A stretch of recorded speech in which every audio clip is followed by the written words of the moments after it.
রাজশাহী থেকে যুক্ত হচ্ছেন সহকর্মী মতিউর মর্তুজা। এই সম্মেলন ঘিরে নেতাকর্মীদের আগ্রহ কেমন দেখছেন, কি বলছেন তারা? আমাদের প্রধানমন্ত্রী সামনে যারা আছেন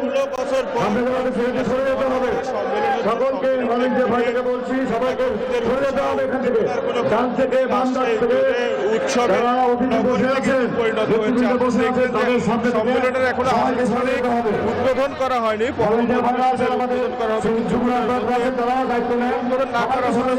নেতাকর্মীরা কানায় কানায় কিন্তু পূর্ণ হয়েছে।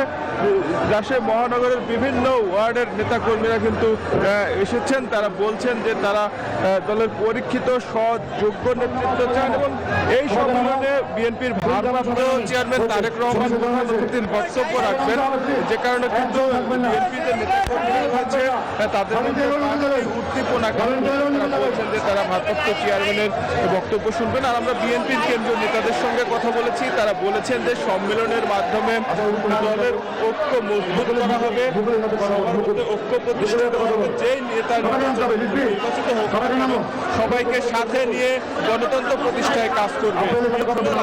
সর্বশেষ বান্ডেল থাকলে প্রতি সেনমানিতে টাকা বাঁচবে। বিকাশ সেনমানি বান্ডেল কিনে জিতুন প্রতি লেনদেনে।